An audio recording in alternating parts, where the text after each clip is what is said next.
Hello, everyone, and welcome to Season 2 of the Daily Cannon Tactics Board. Stephen Bradley here, bringing you the tactical tweaks and quirks that came from Arsenal's lacklustre, disappointing, underwhelming 2-0 loss to Brentford in the opening day of the new Premier League season. A disappointing affair, to say the least. I think we can all agree, yes, Friday the 13th jinx struck with losing both Aubameyang and Lacazette to an illness that requires them to quarantine for 10 days. I wonder what that illness could be.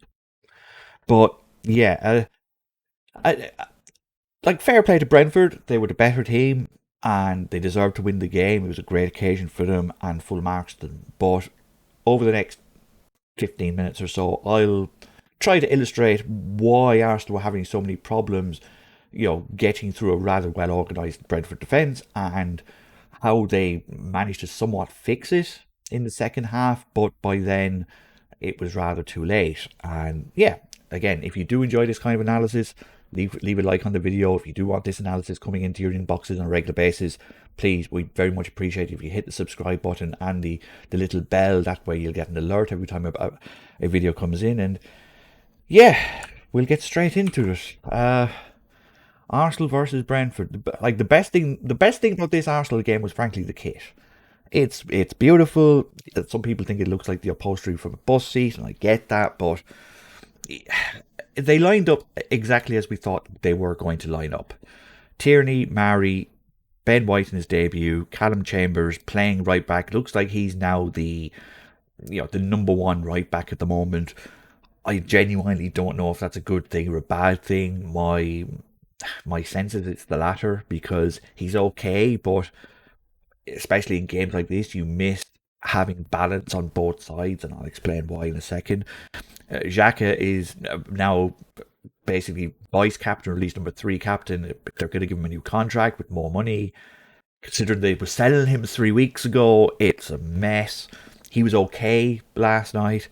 Sambi Lokonga started his first game. He looked decent. He looked good in the ball. He was maybe the least worried by Brentford's high press at times. He looked comfortable with both feet.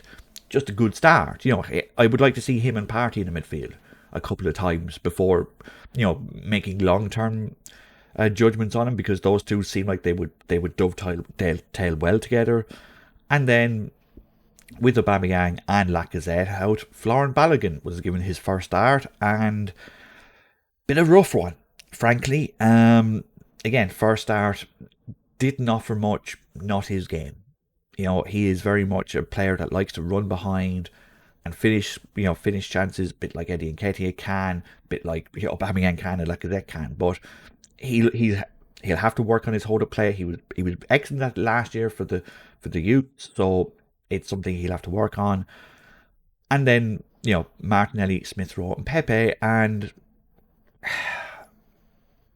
let's get into the nuts and bolts of it. We know how Arsenal played, okay? We can show you the heat map. It's the same as last year. It's get the ball to the right back or the right centre back, knock it diagonally through the left, and then hopefully get it to Tierney out on the left wing so he can cross it in. It's been Arsenal's plan A since Tierney came back from his second injury. And it's what they're going to stick to. It's their tried and trusted. It's their it's their muscle memory. Get it here, and then just go on. And what transpired over the course of the game was that it worked, but only because it suited Brentford for it to work, at least for the first hour. Because what was happening, Brentford would press up, especially on our goal kicks. Brentford would press up, and they would very much press up on Mari, because Tierney would immediately go here, Xhaka would sit in, Sambi would basically roam around looking for it, Pepe would go as wide as possible, Smith Rowe would come deep, and Balogun and Martinelli basically playing as 2 up front. And he'd end up with something like that. And anytime the ball got to Mari, they pounced. Because they're like, we know you're slow, we know you have the turning circle of a truck, we know you're decent on the ball, but we're going to basically make you pass it through here. We're going to put you under pressure. We're going to make Tierney have to come back whilst you come back because you're being pressed back with the ball. And if Tierney gets the ball here, then fine. You know, the rest can recover. We don't think Tierney's going to make that sort of run. And it would work occasionally, but what was happening was that Arsenal were playing with, I don't want to call it a timidity, but they were playing rather within themselves. They were playing to make sure they didn't make a mistake. They weren't playing with any sort of, urgency. And as a result, if Mari did get the ball to White, White would get the ball to Chambers and they'd be off. And then when these were coming back, Tierney would bomb on here. But by the time it got to Sambi and then to Xhaka and then to Tierney, Norgard is back in place, Onyeka is back in place, Janely is back in place. And now you're in this position with Xhaka here, Mari here, Ben White here, and you're left somewhere like this. And with Brentford just sitting deep, Arsenal didn't have much. So most of the first half was basically just White would come back, Chambers would come back a bit, and Mbeumo and Tony would just try and basically make themselves a nuisance. And Arsenal would find themselves just knocking it around whilst Brentford watched them. And the only time Arsenal really got any sort of penetration in was when Brentford overcommitted, because Pepe, as I think we're finding out more and more, has a fantastic skill set, but none of it is of any benefit to the way Arsenal want to play. He is a counter-attacking winger. He needs space in front of him. Yes, he can beat a player off the ball, but he needs to be able to beat 2 or 3, and he plays with such a languid style that by the time he beats the first man, if he beats Nico Henry here, Pinnock is over, Janely is over, and then he tries to beat Janely, and then he tries to beat him again, and as a result, play is slowed down. And the whole point of Arsenal having so many up front is that when they're moving, it drags everyone out of position. But Brentford were so unworried about what Martinelli and Balogun were doing because they weren't moving at all. Look at Pinnock's average position here. Look at that. Like he's playing left back. That's not yes, he's there sometimes as a centre back. But look how far wide he is. So Pinnock at times is here.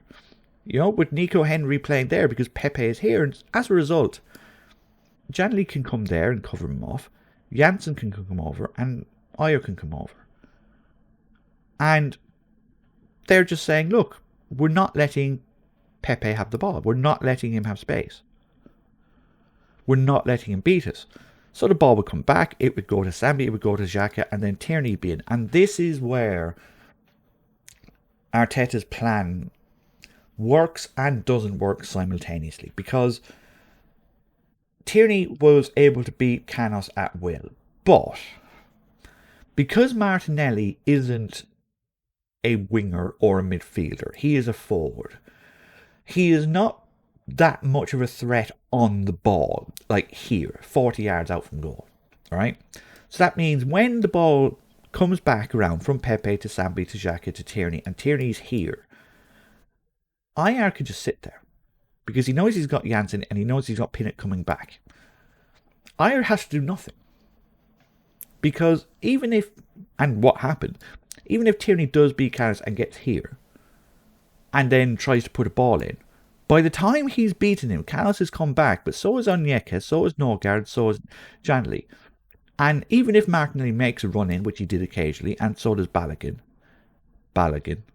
and Smith Rowe gets to the edge of the box and Pepe gets here, 1, 2, 3, 4, 5, 6, 7, 8 versus 1, 2, 3, 4, and none of these are an aerial threat, really. Apart from Martinelli, but he's the smallest out of the 4.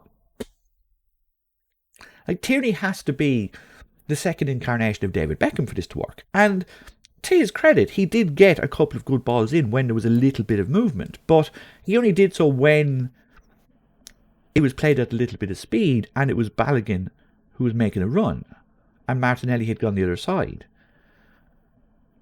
For this to work, when Tierney has the ball here and the midfield is like this and the defence is here, it is not good enough at all for this player here to be doing nothing.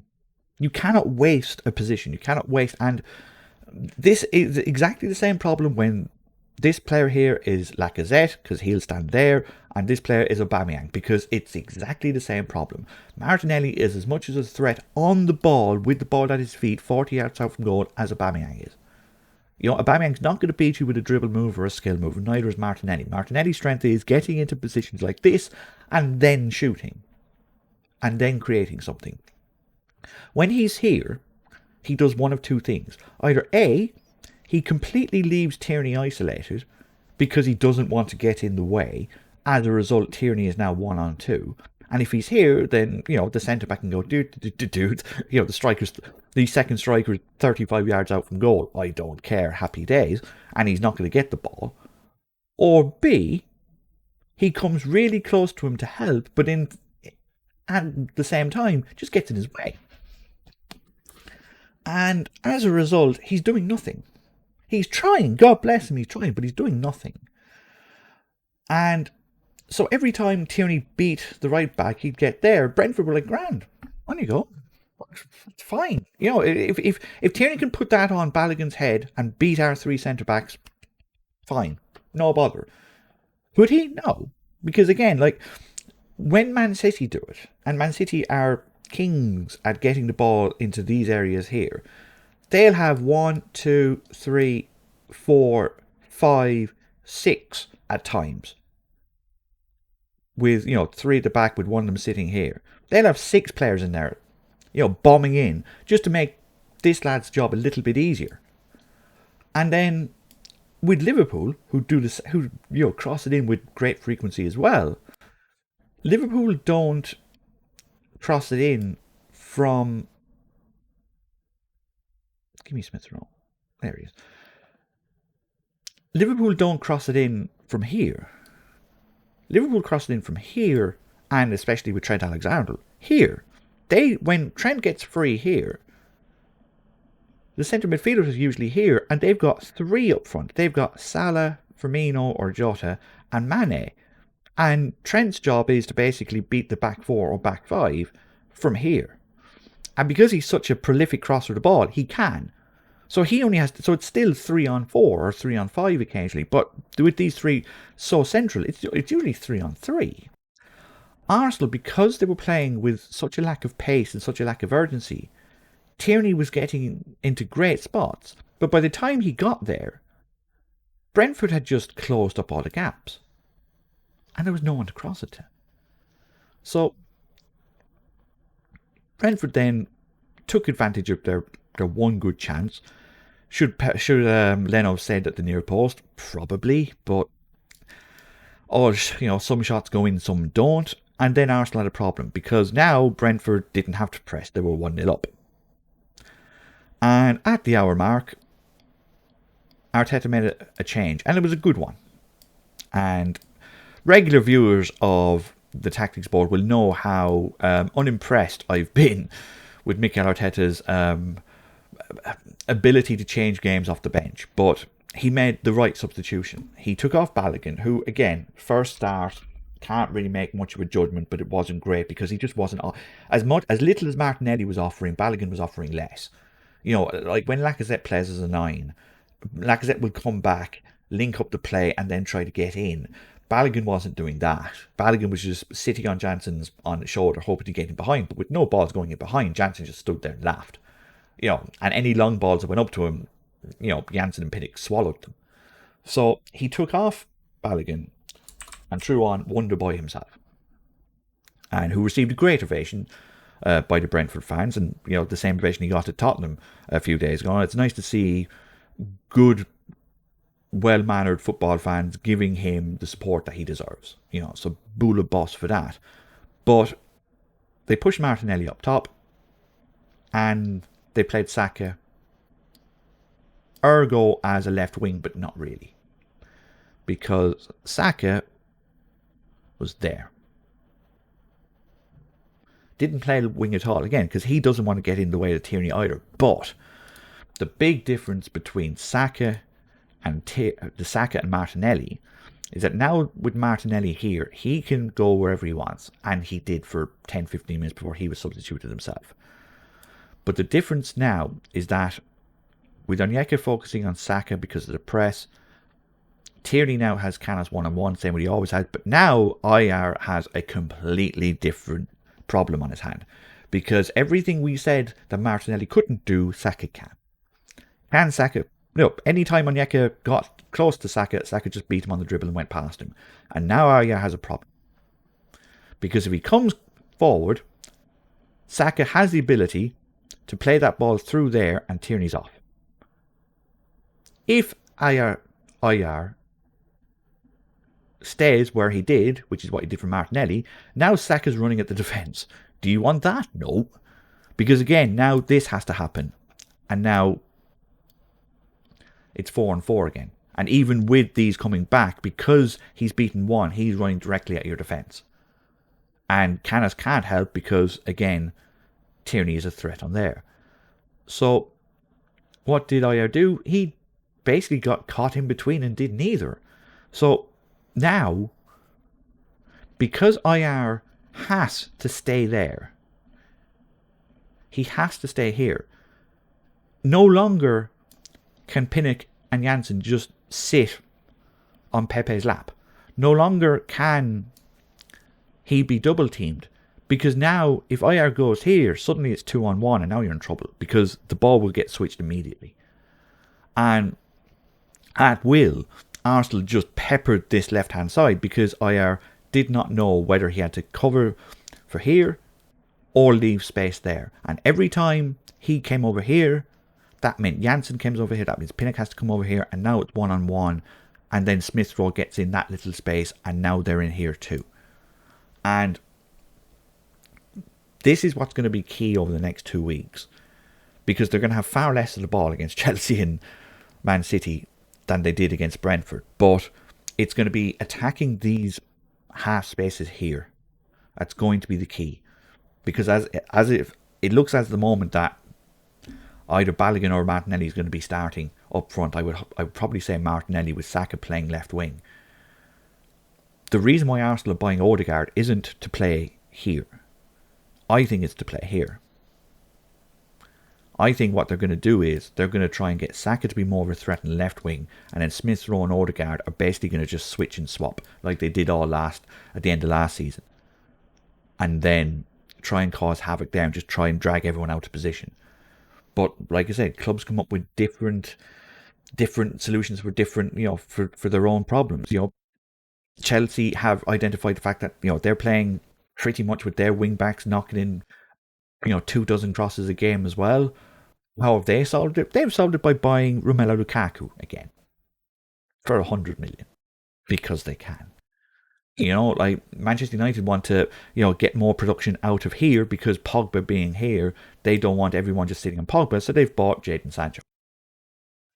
Like it is horses for courses, and seeing another creative player here that's both good on and off the ball is going to be crucial so that Saka and Tierney have more of an effect down here, because what yesterday against Brentford showed was that you can have 22 shots, but if most of them are from outside the box, it doesn't mean jack. If you can have 22 shots and end up with 1.2 xg, that works out that every shot you take has an average of like 6% of going in. They had a lot of shots, they just weren't good ones. They had one or two at the end, a couple of headers from across, that was it. Brentford for the most part had them in basically under control.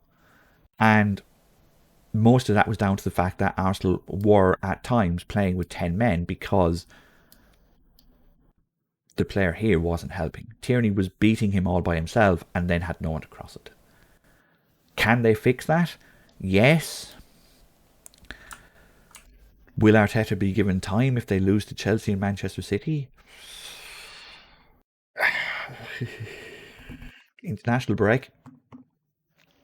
I'm not saying he's going to get sacked in the next 2 games, but if Arsenal get beaten by Chelsea badly next Sunday and in front of 60,000 Arsenal fans, I don't know. I genuinely, I hope they win, obviously. But if they play like they did last night against Brentford, Chelsea will hockey them. And then Manchester City will absolutely hockey them the following week. And then I don't see what future Arteta has. Again, if you did enjoy this kind of analysis, this kind of video, please feel free to hit the like button. If you want these videos in your inbox on a regular basis, hit the subscribe button. And yeah, if you've got any comments on what you saw in the game, or if you disagree with anything that I brought up here, leave a comment under the video. We're starting to build a very opinionated, well-informed, community, who like talking about the game and afterwards under there. So feel free to join in, and yeah, bring on Chelsea. We'll talk to you next time. Good luck.